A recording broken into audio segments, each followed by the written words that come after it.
समाज का बहुत सा हिस्सा जिसमें ऐसे लोग आते हैं जो दिव्यांग हैं, किसी न किसी अक्षमता का सामना कर रहे हैं। भारत के संविधान में सभी लोग समान हैं और ऐसे जो किसी न किसी कमी से जूझ रहे हैं या किसी न किसी बाधा में हैं, तो ऐसे लोगों के लिए भारत के संविधान में कुछ मौलिक अधिकार, कुछ संवैधानिक अधिकार प्रदान किए गए हैं ताकि वे सम्मानपूर्वक जीवन जी सके और देश की उन्नति में, प्रगति में भी भागीदारी दे सके। तो ये कौन कौन से मौलिक अधिकार हैं, आज उन पर हम बात करेंगे। तो मैं इसमें शेयर कर रही हूँ।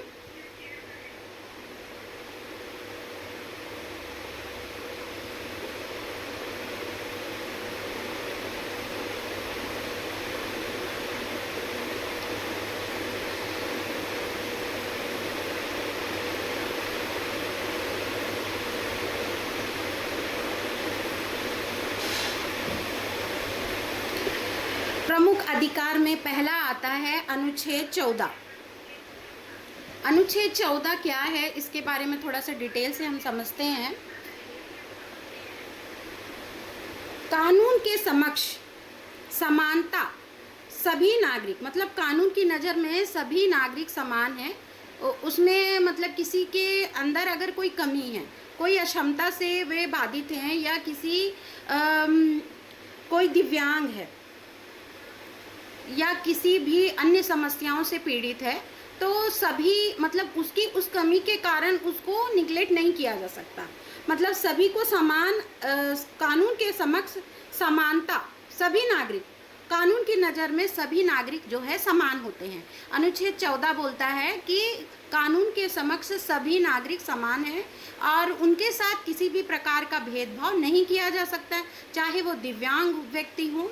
तो दिव्यांग व्यक्तियों को भी इस अधिकार में शामिल किया गया है और इसमें सभी नागरिकों के अंतर्गत दिव्यांगजन भी शामिल हैं। तो अगर कोई नॉर्मल स्कूल है ना, और उसमें हाँ कोई दिव्यांग बच्चा एडमिशन लेना चाहता है, तो उसकी दिव्यांगता के आधार पर उसको उस स्कूल एडमिशन नहीं दे रहा है, तो ये गलत होगा। मतलब अनुच्छेद 14 कहता है कि किसी भी बाध्यता या किसी भी कमी के कारण उससे वंचित नहीं रखा जा सकता। माने समान रूप से उनको, मतलब उसके दिव्यांगता या क्षमता के कारण उसे हटाया नहीं जा सकता, एडमिशन नहीं दिया जा सकता, ये गलत होगा। या उसका मूल अधिकार है किसी भी प्रकार का उसके साथ भेदभाव को या रोकता है। अनुच्छेद 14 सभी नागरिकों के लिए समानता की बात कहता है। मतलब कानून के समक्ष सभी नागरिक समान हैं, चाहे वह दिव्यांग व्यक्ति क्यों ना हो। अगर किसी विद्यालय में, जैसे एक उदाहरण के लिए हम दे रहे हैं, यदि कोई दिव्यांग छात्र शिक्षा प्राप्त करना चाहता है, तो जो स्कूल का मैनेजमेंट है उस दिव्यांग छात्र को उसकी अक्षमता के कारण उसको एडमिशन नहीं दे रहा है, तो ये उसके साथ भेदभाव होगा। और दिव्यांगता या क्षमता के कारण उसको किसी भी प्रकार के भेदभाव उसके साथ किया जा रहा है, तो ये भेदभाव को रोकना, मूल अधिकार किसी भी प्रकार के भेदभाव को रोकता है। मतलब अनुच्छेद 14 कानून के समक्ष समानता, सभी नागरिक समान हैं और उन्हें समान अवसर देने की बात कही गई है। और कानून के समक्ष सभी समान है और सभी नागरिकों को समानता के साथ जीने का भी अधिकार होता है। दूसरा आता है अनुच्छेद 15, भेदभाव का निषेध। तो ये जो अनुच्छेद 15 है, भेदभाव का निषेध करता है। मतलब यह रोकता है कि किसी व्यक्ति के धर्म, जाति, लिंग, जन्म स्थान या दिव्यांगता के आधार पर उसके साथ भेदभाव नहीं किया जा सकता। अनुच्छेद 15 क्या कहता है कि किसी भी व्यक्ति के धर्म, जाति, लिंग और दिव्यांगता के आधार पर उसके साथ भेदभाव नहीं किया जा सकता। उदाहरण के लिए कोई सरकारी नौकरी हो या संस्थान हो, अगर उसमें किसी व्यक्ति में कोई अक्षमता है, तो उसकी अक्षमता के कारण उसे उस नौकरी को नहीं दिया जाएगा, तो ऐसा नहीं कर सकते। मतलब किसी की कमी के कारण आप उसको वहाँ उस चीज़ से हटा रहे हो, तो ये चीज़ का वह विरोध करता है, भेदभाव का निषेध। तो पहले हमने पढ़ा अनुच्छेद 14 और दूसरा हम दूसरा पढ़ रहे हैं अनुच्छेद 15, भेदभाव का निषेध। माने यह रोकता है कि किसी भी व्यक्ति के साथ धर्म के आधार पर, जाति के आधार पर, जन्म स्थान या उसकी दिव्यांगता के आधार पर हम उसके साथ भेदभाव नहीं कर सकते हैं। उदाहरण के लिए सरकारी नौकरी हो या संस्थान हो जिसमें दिव्यांग व्यक्ति को सिर्फ उसकी अक्षमता के कारण, मतलब सिर्फ उसकी दिव्यांगता के आधार पर उसको अलग नहीं कर सकते, तो बाहर नहीं किया जा सकता। ये है अनुच्छेद 15। अब हम बात करेंगे अनुच्छेद 21 की। अनुच्छेद 21 क्या कहता है? अनुच्छेद 21 कहता है जीवन और व्यक्तिगत स्वतंत्रता का अधिकार, मतलब जीवन जीने और व्यक्तिगत स्वतंत्रता का अधिकार यह प्रदान करता है अनुच्छेद 21। वह इसके आधार पर यह बात कही गई है, ये एक व्यापक अधिकार है। इसमें कहा गया कि हर नागरिक को गरिमा के साथ जीवन जीने का अधिकार है, मतलब कोई भी नागरिक हो वो गरिमा के साथ, सम्मान के साथ जीवन जी सकता है। दिव्यांगजनों को स्वच्छ वातावरण, स्वास्थ्य सेवा, स्वतंत्र रूप से रहने, सुरक्षा का अधिकार, ये सभी इसमें सुनिश्चित किया गया है। फिर से एक बार मैं बताना चाहूँगी, जो अनुच्छेद जो है 21, अनुच्छेद 21 जो है क्या कह रहा है? अनुच्छेद 21 कहता है कि दिव्यांगजन मतलब सभी लोगों को जीवन में व्यक्तिगत स्वतंत्रता का अधिकार प्राप्त है। ये एक व्यापक अधिकार है। इसमें कहा गया कि हर नागरिक को गरिमापूर्ण और सम्मानपूर्वक जीवन जीने का अधिकार है।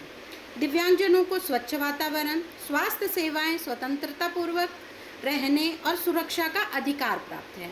इस अनुच्छेद के अंतर्गत ये सारी चीज़ें प्रदान की गई हैं।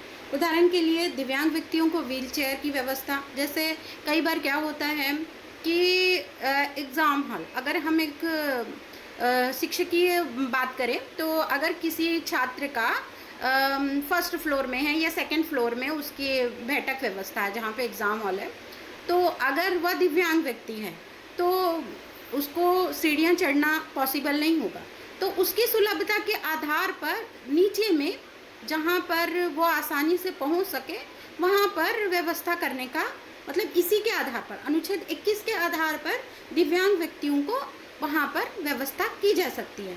उनको व्हीलचेयर की अगर आवश्यकता है तो वह व्हीलचेयर से आना जाना कर सकते हैं, क्लासरूम में उसको ले जा सकते हैं। ये सब चीज़ें इसी के अंतर्गत आएंगी।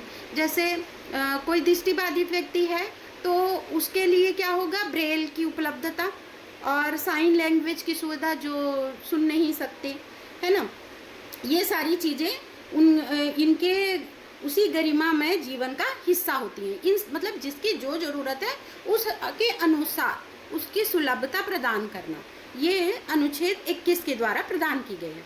एक बार मैं पुनः रिपीट कर रही हूँ, जीवन और व्यक्तिगत स्वतंत्रता यह एक व्यापक अधिकार है जिसके अंतर्गत दिव्यांग व्यक्तियों को मतलब गरिमा के साथ, आत्मसम्मान के साथ जीने का अधिकार प्राप्त है।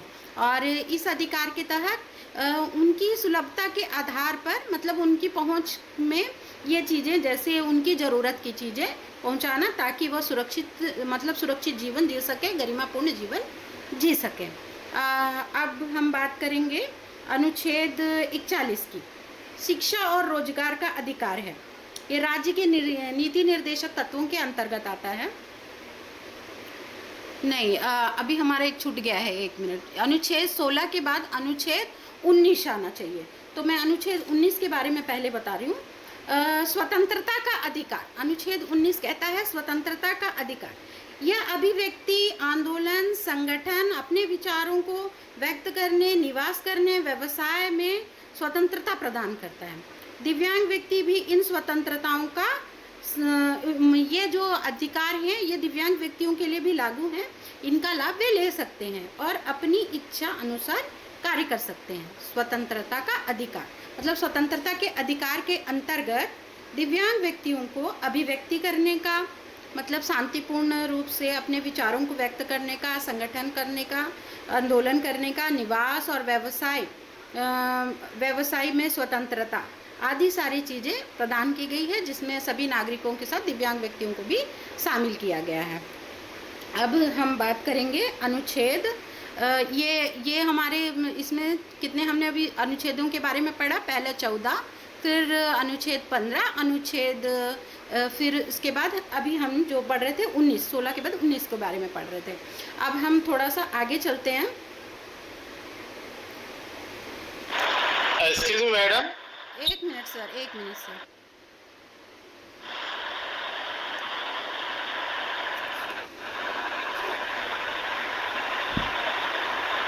जी सर बोलिए। जी सर बोलिए। 16 अनुच्छेद के बारे में बताइए प्लीज। हाँ 1 मिनट वो रह गया है। जी मैं एक बार बता रही हूँ।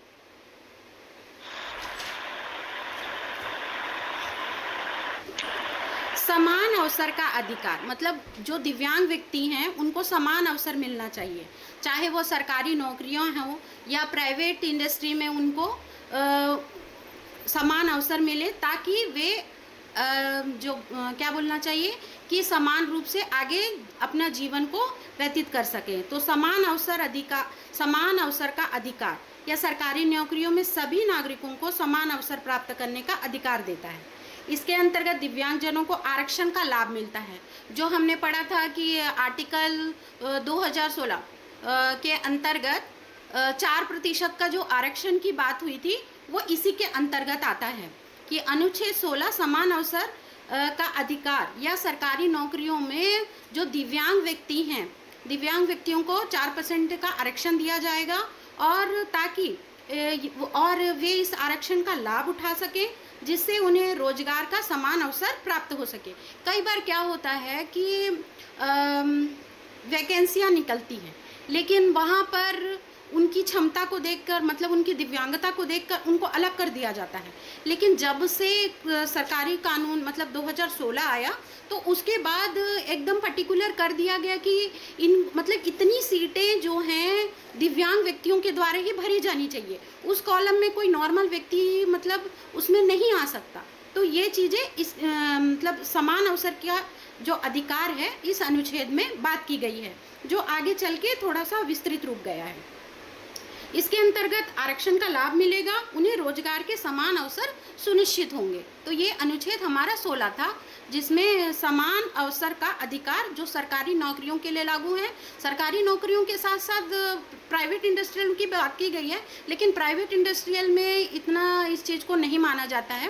तो इसके अंतर्गत जो सरकारी नौकरियों में दिव्यांग व्यक्तियों को शामिल करने की बात जो है अनुच्छेद 16 कहता है कि वे उनको भी रोजगार के अवसर मिले और वे भी समाज में अपना मतलब जीवन को निर्वाह कर सकें, ताकि आत्मनिर्भर बन सके, अपने पैरों पे खड़े हो सके।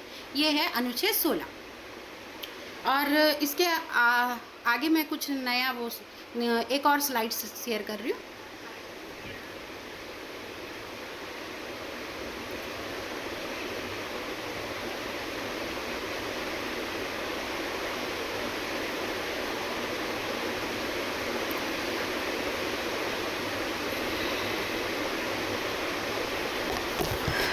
एक वीडियो के माध्यम से भी मैं दिखाना चाह रही हूँ, इसी को मैंने बनाया हुआ है।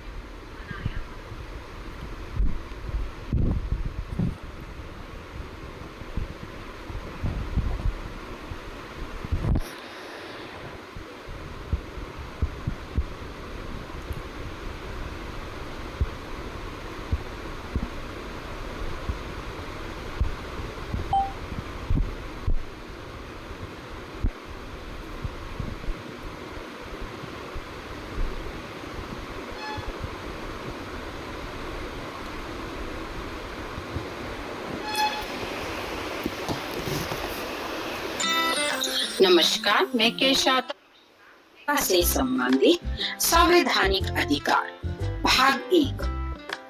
भारत एक ऐसा गणराज्य है जो लोकतंत्र और समावेशन की नींव पर खड़ा है। यहाँ प्रत्येक नागरिक को गरिमापूर्ण, सम्मान, स्वतंत्र जीवन जीने का अवसर संविधान द्वारा दिया गया है।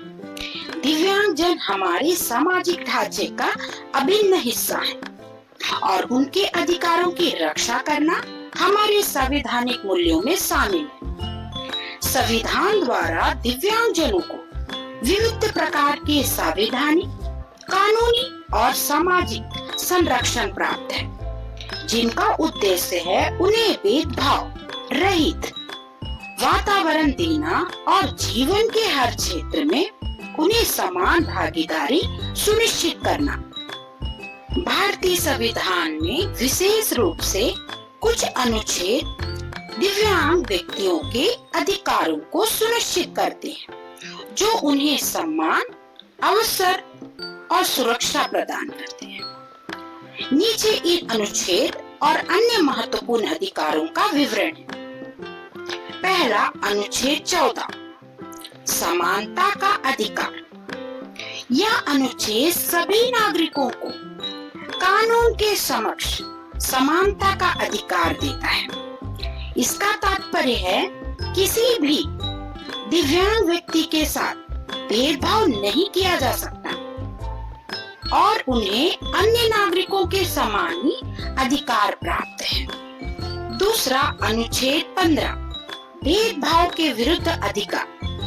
यह अनुच्छेद राज्य को किसी भी नागरिक के साथ धर्म, जाति, लिंग, जाति या जन्म स्थान के आधार पर भेदभाव करने से रोकता है। अब इसमें दिव्यांगता को भी शामिल किया गया है, जिससे यह सुनिश्चित किया गया है कि दिव्यांग व्यक्तियों को समाज में बराबरी का दर्जा मिले। अनुच्छेद 16, समान अवसर का अधिकार। यह सरकारी नौकरियों में सभी नागरिकों को समान अवसर प्राप्त करने का अधिकार देता है। इसके अंतर्गत दिव्यांग जनों को भी आरक्षण का लाभ प्राप्त है, जिससे उन्हें रोजगार में समान अवसर सुनिश्चित होता है।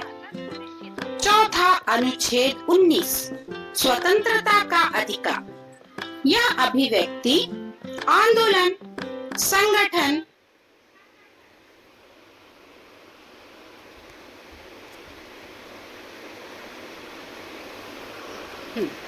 जो चीज़ों को मैंने अभी बताया था ये उसके बारे में डिटेलिंग किया है। आगे हम पढ़ेंगे अनुच्छेद, अच्छा मैंने शेयर नहीं किया, एक मिनट।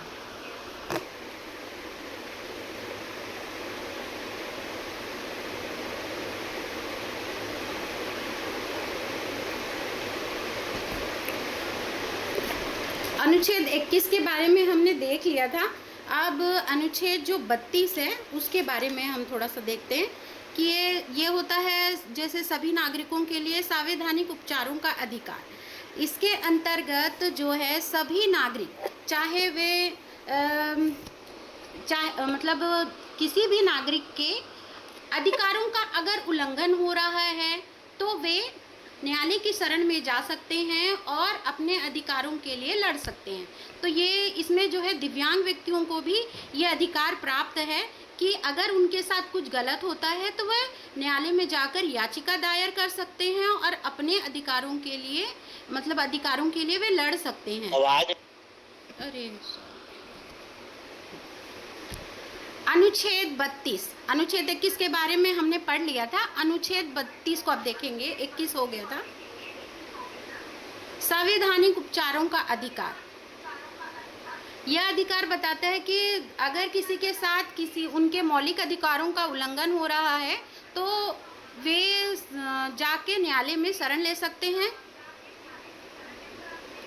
और अपनी याचिका दायर कर सकते हैं।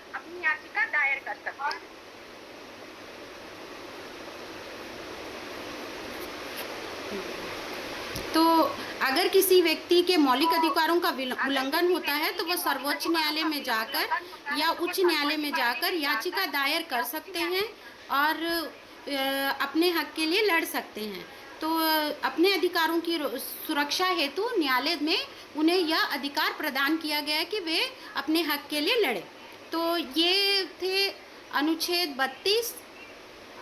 अब आगे हम बात करेंगे अन्य अधिकारों के बारे में जो सभी मतलब नॉर्मल व्यक्तियों को भी प्राप्त है। जैसे शिक्षा का अधिकार है जो अनुच्छेद 21A के तहत आता है, जिसमें 6 से 14 वर्ष के सारे बच्चे जो है शिक्षा प्राप्त कर सकते हैं। फिर आता है रोजगार का अधिकार, जो अभी जितने हमने अनुच्छेद पढ़े ये उसी सबका एक समावेश है। फिर स्वास्थ्य सेवाओं तक पहुंच, जैसे कोई दिव्यांग व्यक्ति है तो उनको स्वास्थ्य सेवा या सुरक्षा ये सभी सुनिश्चित करना इन सब के अंतर्गत आता है। सामाजिक सुरक्षा का अधिकार है, सुलभता का अधिकार है। जैसे अगर कोई चीज़ें उनसे नहीं हो पा रही हैं, मैं वहाँ तक वे नहीं जा पा रहे हैं, कई बार ऐसा होता है कि वहाँ तक पहुँचना संभव नहीं है। सीढ़ियाँ हो सकती हैं या जैसे ब्लाइंड व्यक्ति हैं, वो चीज़ों को समझ नहीं पा रहे हैं क्योंकि वहाँ पे संसाधनों की कमी है। तो ऐसी चीज़ें उनको प्रोवाइड करना ताकि वे उन चीज़ों को समझ सकें और उनकी सुलभता में हो और वे आगे बढ़ सकें। तो ये सारी सुविधाएं सरकार के द्वारा प्रदान की गई हैं। फिर अब हम एक सबसे इम्पॉर्टेंट आर्टिकल में आते हैं, जो मतलब आर्टिकल 2016, ये क्या चीज़ कह रहा है इसके बारे में।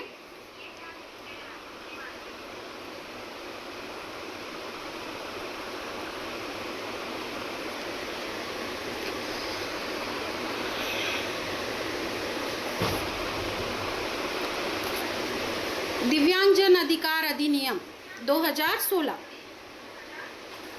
दिव्यांगजन अधिकार अधिनियम 2016 संविधान से प्रेरित होकर दिव्यांगजनों के अधिकार मतलब right of person with disability act 2016 बनाया गया, जिसमें सबसे पहले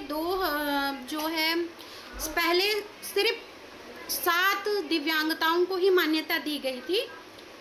जो पुराने दिव्यांगजनों के लिए जो अधिनियम था उसमें केवल 7 प्रकार की दिव्यांगताओं को मान्यता दी गई थी, परंतु अभी जो है जब से 2016 का जो आर्टिकल बना, मतलब दिव्यांगजन अधिकार अधिनियम 2016 बना, तो इसमें 21 प्रकार की दिव्यांगताओं को शामिल किया गया और 4% आरक्षण सरकारी नौकरियों में देने की बात कही गई।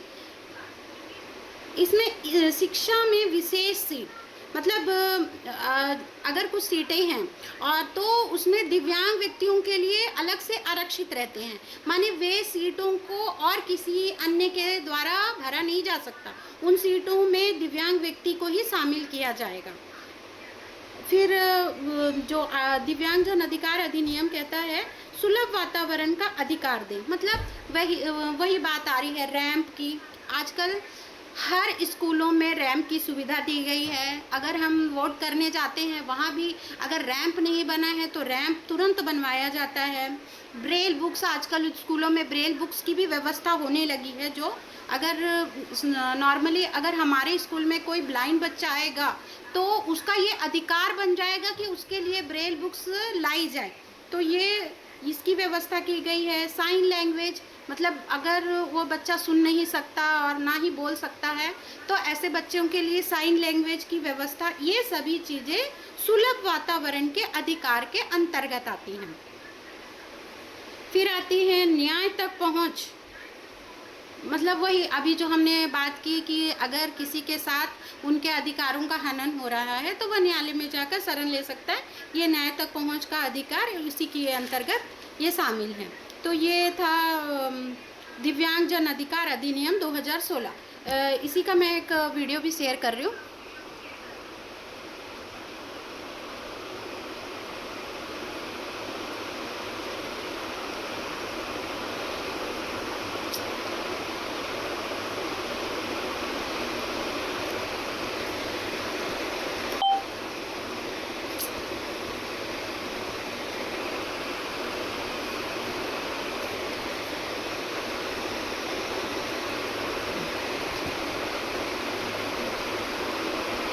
दिव्यांगता से संबंधित संवैधानिक अधिकार भाग 2 में हम पढ़ेंगे आगे।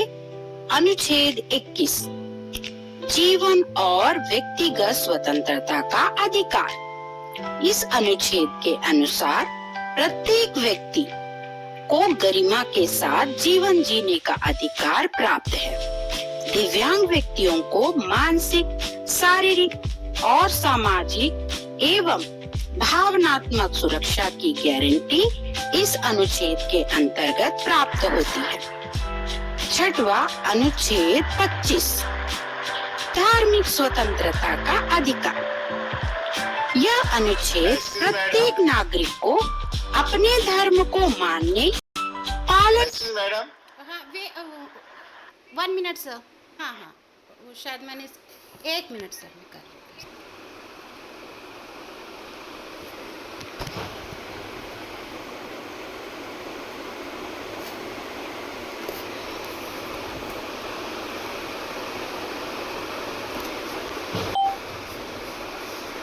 दिव्यांगता से संबंधित संवैधानिक अधिकार भाग 2 में हम पढ़ेंगे आगे अनुच्छेद 21 जीवन और व्यक्तिगत स्वतंत्रता का अधिकार। इस अनुच्छेद के अनुसार प्रत्येक व्यक्ति को गरिमा के साथ जीवन जीने का अधिकार प्राप्त है।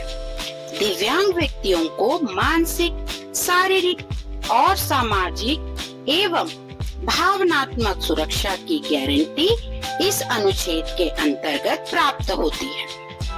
छठवा अनुच्छेद 25 धार्मिक स्वतंत्रता का अधिकार।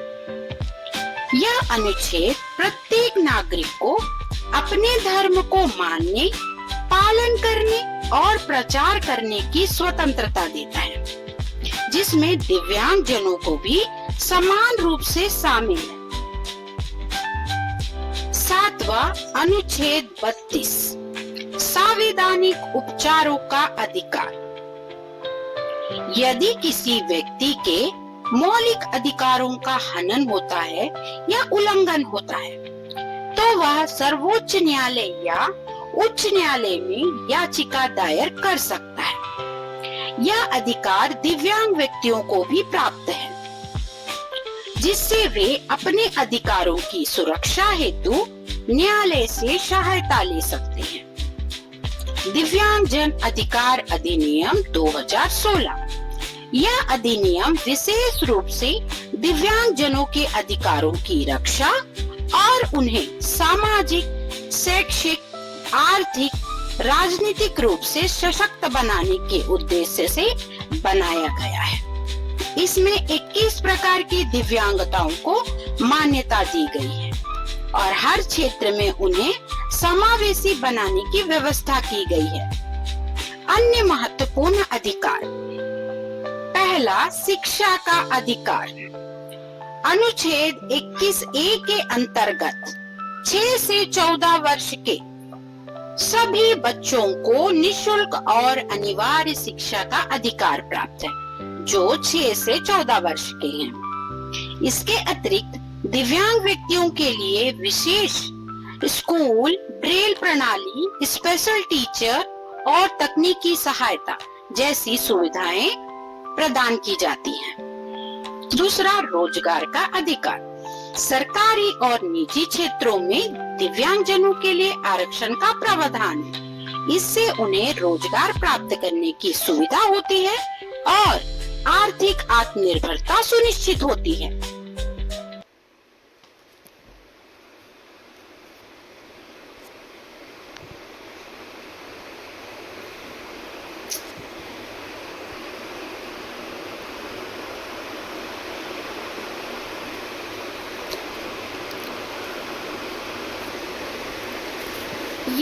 ये कुछ मौलिक अधिकार और संवैधानिक अधिकार जो है दिव्यांग व्यक्तियों को संविधान के द्वारा प्राप्त हैं और इस पर हमने आज बात की। और सबसे इम्पॉर्टेंट है कि हमारे स्कूल में जो भी दिव्यांग बच्चे हैं, उनके पेरेंट्स हैं, हमें ये उनको बताना पड़ेगा कि इन सुविधाओं का लाभ वे कैसे उठा सकते हैं। तो ये तभी संभव होगा जब उनके पास दिव्यांगता सर्टिफिकेट हो, यूनिक आईडी कार्ड बना हो, तभी वे किसी भी योजना का लाभ ले सकते हैं। या किसी भी मतलब कई बार क्या होता है कि जो गरीबी के कारण कई बच्चे आगे पढ़ नहीं पाते, तो सरकारी सुविधाएं बहुत सारी हैं, कई योजनाएं हैं, जैसे दिव्यांगता पेंशन। दिव्यांगता पेंशन जो है बच्चे को 6 साल की उम्र से मिलना प्रारंभ हो जाता है अगर उसके पास दिव्यांगता सर्टिफिकेट है। तो दिव्यांगता सर्टिफिकेट बनाने की प्रक्रिया मैं एक बार पुनः रिपीट करूंगी, क्योंकि ये बहुत ही ज़रूरी है। हमारे स्कूल के कई बच्चे हैं जो दिव्यांग हैं, लेकिन इन सुविधाओं के बारे में उन्हें पता है ही नहीं। तो उन बच्चों का दिव्यांगता सर्टिफिकेट बनता है जो किसी न किसी कमी से मतलब जैसे हो सकता है कि उनकी जो शारीरिक क्षमता है वो अन्य बच्चों की तुलना में अच्छे से काम नहीं कर रही हो, चाहे वो मानसिक हो सकते या शारीरिक हो सकती है, और उनकी दिव्यांगता जो है 40 या 40% से ऊपर होती है तभी वो दिव्यांगता सर्टिफिकेट बनता है और उनका लाभ उनको मिल पाएगा। तो इसके लिए हमें क्या करना पड़ेगा, समाज कल्याण विभाग हर ज़िले का होता है, समाज कल्याण विभाग में जाना पड़ेगा। इसके लिए मतलब जैसे एक एक दिन निर्धारित होता है, तो हमें सबसे पहले ये पता करना पड़ेगा कि बच्चा वो किस प्रकार की दिव्यांगता से ग्रसित है। जैसे मैं अगर अपनी बात करूं तो मैं लोकोमोटर डिसेबिलिटी मतलब चलने फिरने में असमर्थता, तो ये मेरी है। जैसे कई बच्चे होंगे जो बहुत ही कम मतलब स्लो लर्नर हैं, वो बिल्कुल मतलब और चीज़ों में भी वे बहुत ही कम समझते हैं, तो ऐसे बच्चों का भी बनता है। और कुछ बच्चे सुन नहीं सकते, तो कुछ बच्चों को दिखता नहीं है ठीक से, तो ये सब भी उसी दिव्यांगता के अंतर्गत ही आते हैं। तो हमें क्या करना पड़ेगा, समाज कल्याण विभाग जो जिला का रहता है, जिला के समाज कल्याण विभाग में जाके इसका फॉर्म भरना पड़ता है। मैं ऑफलाइन मेथड बता रही हूँ। ऑफलाइन में आपको सबसे पहले वहाँ जाना पड़ेगा और बच्चे का डिटेल सब भरेगा। भरने के पश्चात उसमें जो निवास प्रमाण पत्र है, उनका परिचय प्रमाण पत्र है, वो लगता है। साथ ही साथ पासपोर्ट साइज़ की फ़ोटो जिसमें उनकी दिव्यांगता नज़र आनी चाहिए। जैसे अगर पैर से है, अगर पैर उनका कमज़ोर है तो मतलब जैसे मैं बैसाखी से खड़ी हूँ तो वैसे वाली फ़ोटो उसमें परिचय में लगता है। तो यूनिक आईडी कार्ड में भी वही फ़ोटो के साथ उनकी पहचान पत्र बनती है। और इसके बाद पूरे डिटेल को भरने के बाद वहाँ जो डॉक्टर एग्ज़ामिन करेंगे, उसके बाद उनकी दिव्यांगता को बताएंगे, दिव्यांगता और दिव्यांगता के प्रकार को उसमें वो मेंशन किया जाएगा। उनको उनकी दिव्यांगता कितनी प्रतिशत है वो उसमें मेंशन रहेगा। और उसके बाद पूरा डिटेल उसमें भरने के बाद मेडिकल बोर्ड में, मेडिकल बोर्ड का साइन भी होता है, सभी पूरा सील साइन लगता है। इसके बाद आजकल जो है ये चीज़ ऑनलाइन अपडेट होता है, तो इसकी प्रक्रिया थोड़ी सी अब बढ़ गई है। मतलब आपको ऑफलाइन जाके ये सारी प्रक्रिया होने के बाद वो आपके मोबाइल में एक मैसेज आएगा जिसमें आपका अपडेट हो गया है करके, मतलब उसमें पता चल जाएगा। आपके एप्लीकेशन नंबर अभी सब मिल जाएगा, वो एप्लीकेशन नंबर सहित आपके मोबाइल जो भी आप मोबाइल जो नंबर दिए रहेंगे उसमें एक मैसेज आएगा। उस मैसेज आने के पश्चात आपको उस साइट में जाके उस सर्टिफिकेट को डाउनलोड करना पड़ेगा जो बन के आया। अब क्या प्रक्रिया, अब ये सर्टिफिकेट को आपको ले जाके जो आप जिला समाज कल्याण विभाग है वहाँ पर सील लगेगी, सील और साइन होगी। सील साइन होने के पश्चात वो वैलिड है, आप उसका उपयोग तब कर सकते हो। चाहे बच्चे को किसी स्कूल में एडमिशन कराना हो, विशेष सीट की आवश्यकता हो, या उनके फीस में माफ़ी करवाना हो, ये सारी चीज़ें सुविधाएं इसका लाभ देगी।